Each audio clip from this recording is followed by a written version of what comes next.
Asia punya puluhan negara, Afrika punya lebih dari 50 negara. Eropa juga terbagi menjadi banyak negara. Tapi kenapa Australia hampir seluruhnya hanya dimiliki oleh satu negara?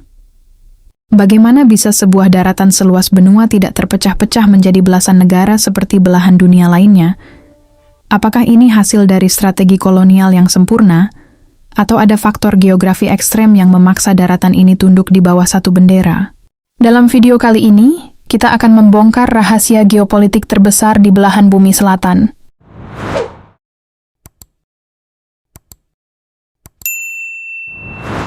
Sebelum garis-garis batas negara modern digambar di atas peta, daratan ini adalah rumah bagi salah satu peradaban tertua di muka bumi yang masih bertahan.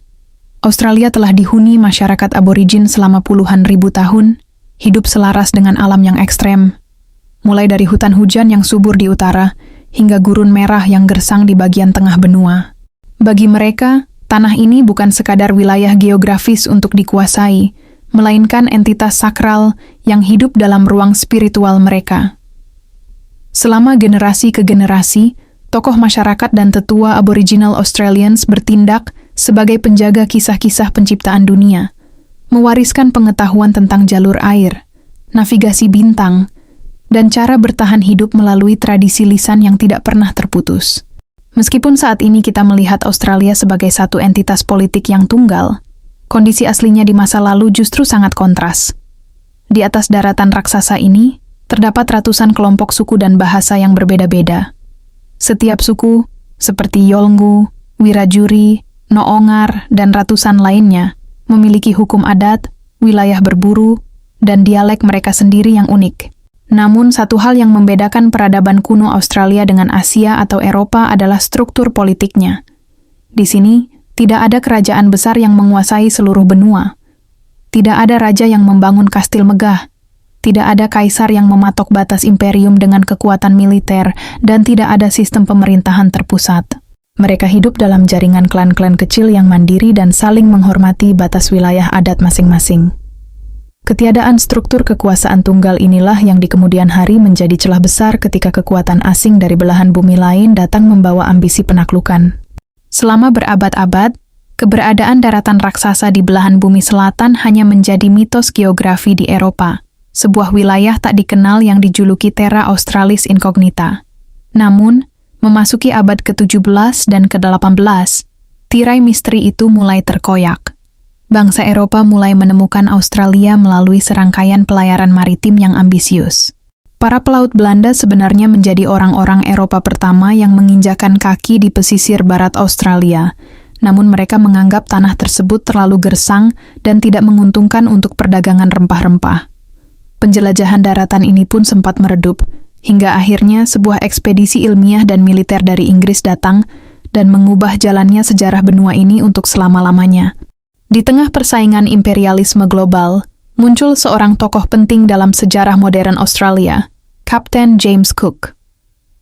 Memimpin kapal HMS Endeavour dalam pelayaran ilmiahnya di Pasifik, navigator ulung asal Inggris ini berhasil memetakan garis pantai timur Australia yang subur dan hijau pada tahun 1770. Melihat potensi geografis yang luar biasa, James Cook tidak menyia-nyiakan kesempatan. Atas nama Kerajaan Britania Raya, Inggris kemudian mengklaim wilayah timur Australia secara sepihak dan menamainya New South Wales. Klaim ini didasarkan pada sebuah doktrin hukum kontroversial yang disebut terra nullius, atau tanah tak bertuan. Inggris menganggap bahwa karena penduduk asli aborigin tidak memiliki konsep kepemilikan tanah bergaya Eropa atau pemerintahan terpusat, maka tanah ini bebas untuk dikuasai. Langkah sepihak dari James Cook inilah yang menjadi batu pertama dari fondasi kolonisasi total, mengawali proses panjang bagaimana satu negara barat bisa mencengkeram seluruh benua. Setelah mengklaim wilayah timur Australia, Inggris tidak langsung membangun kota-kota megah dengan pilar-pilar marmer. Kerajaan Britania Raya saat itu sedang menghadapi krisis sosial yang sangat pelik di dalam negeri. Revolusi industri membuat kota-kota di Inggris padat, angka kemiskinan melonjak, dan penjara-penjara mereka penuh sesak hingga tak mampu lagi menampung tahanan. Kehilangan wilayah Amerika akibat Perang Kemerdekaan membuat Inggris kehilangan tempat pembuangan narapidana lamanya. Solusi radikal pun diambil. Pada tahun 1788, sebuah rombongan besar yang dikenal sebagai First Fleet atau Armada Pertama mendarat di pesisir timur. Disinilah koloni pertama didirikan di Sydney Cove. Inggris memutuskan memanfaatkan isolasi geografis benua raksasa ini untuk sebuah proyek sosial berskala masif. Awalnya Australia digunakan sebagai tempat pembuangan narapidana Inggris. Ribuan kilometer memisahkan mereka dari peradaban Eropa, menjadikan samudera luas sebagai dinding penjara alam paling sempurna yang mustahil untuk ditembus. Sebagai kota penting pertama di benua baru ini, awal mula Sydney jauh dari kesan glamour seperti sekarang. Kota ini tumbuh dari sebuah perkemahan penjara darurat yang dipenuhi tenda, pondok kayu sederhana, dan dikelilingi pagar kawat di bawah penjagaan ketat militer Inggris. Para narapidana ini dipaksa melakukan kerja rodi versi Australia, membabat hutan eukaliptus, memecah batu untuk membangun jalan, dan mendirikan gedung-gedung pemerintahan kolonial.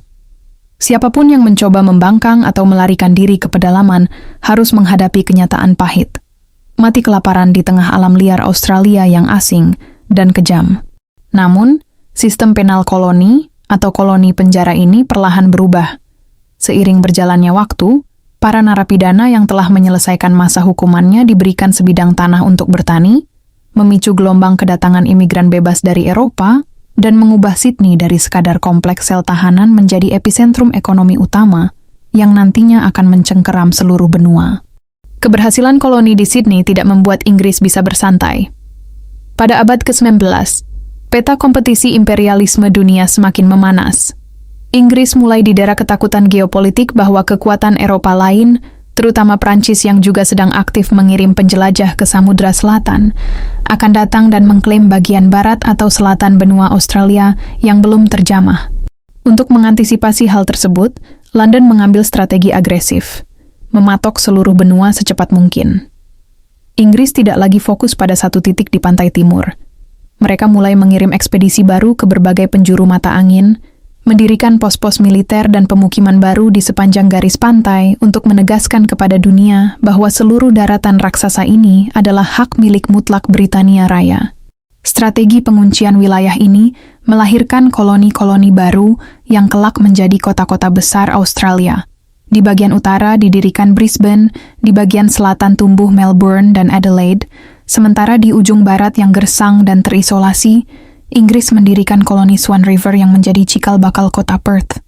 Masing-masing koloni ini awalnya berdiri sendiri sebagai wilayah administrasi yang langsung melapor ke London, bukan ke Sydney. Namun, dengan pembagian batas wilayah yang masif seperti ini, Inggris berhasil menciptakan sebuah benteng geopolitik yang solid. Tidak ada celah sedikit pun bagi Prancis, Belanda, atau kekuatan asing lainnya untuk menyelipkan bendera mereka di benua ini.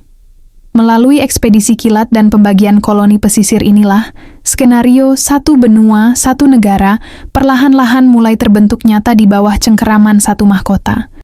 Meskipun Inggris berhasil mengamankan seluruh daratan dari kekuatan Eropa lain hingga akhir abad ke-19, Australia sebenarnya belum menjadi satu negara. Wilayah ini masih berupa 6 koloni terpisah yang mandiri, lengkap dengan pemerintahan, mata uang, bahkan sistem tarif pajaknya sendiri-sendiri. Namun, memasuki tahun 1900-an, kesadaran geopolitik baru mulai tumbuh. Sadar akan posisi mereka yang terisolasi di belahan bumi selatan dan kebutuhan akan sistem pertahanan serta ekonomi yang terpadu, ke-6 koloni ini sepakat untuk bersatu. Tepat pada tanggal 1 Januari 1901, melalui proses musyawarah dan referendum, lahirlah Commonwealth of Australia atau Persemakmuran Australia. Koloni-koloni yang dulunya terpisah resmi melebur menjadi satu negara federal yang utuh. Inilah alasan mengapa sebuah daratan seluas benua, pada akhirnya, bisa berada di bawah satu bendera tunggal tanpa terpecah-pecah. Menyatunya Australia sebagai satu negara adalah salah satu peristiwa geopolitik paling unik di dunia. Namun, kita juga tidak boleh melupakan harga mahal di balik persatuan ini, yaitu hilangnya kedaulatan atas tanah leluhur bagi masyarakat asli aborigin yang telah mendiaminya selama puluhan ribu tahun. Sejarah Australia adalah perpaduan antara resiliensi budaya kuno, kerasnya sistem koloni penjara, dan strategi politik imperialisme yang luar biasa presisi. Menurut kalian, apakah bentuk negara satu benua, satu negara seperti Australia ini menguntungkan posisi mereka dalam politik dunia saat ini, atau justru membuat mereka rentan karena wilayahnya yang terlalu luas? Tulis opini kritis kalian di kolom komentar. Jangan lupa untuk like, share, dan subscribe channel ini untuk membedah misteri sejarah dunia lainnya. Sampai jumpa di video berikutnya.